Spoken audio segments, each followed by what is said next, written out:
Hindi ko na nga abot eh. Yung maka na mo yung ayaw ko dyan.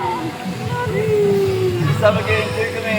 Mag-enjoy kami. Wala ko nga. Ang labig! Ang labig! Bye, sigara! Ayun na.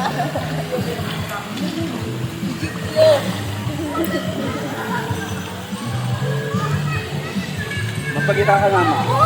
Magpagita ka Hello, naman. hello, hello, hello.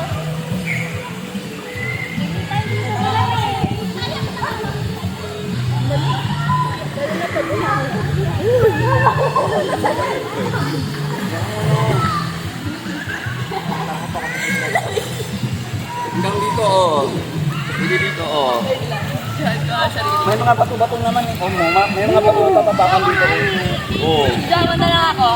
Mga Logi, nandito tayo sa Tanque Resort. Pa-challenging pagpunta dito. Bakit? Kasi ilang kilometro nilalakarin mo, maliban na lang kung sasakay ka ng habal-habal. Kasi isang motor lang yung pwedeng pumasok dito. Napaka-challenging ka lang dito ka na kasi galing ka sa pawis, mainit. Tapos pag dito, magtampisaw ka, napakalamig naman. Sobrang lamig. Pero napaka-gondo. Talagang parang ayaw mo nang bumalik kasi mahihirapan ka ulit pagbalik, paglalakad ka ulit. Pero syempre, may pera ka, mag-aabal-abal ka kaya magsimaka sa motor. Sarap tumigo! Promote ito ni Drew Arellano. Promote ito ni Drew. Drew Arellano sa biyahe ni Drew. Kaya ayun, dami nang dumadayo dito. Hi, yun lang muna.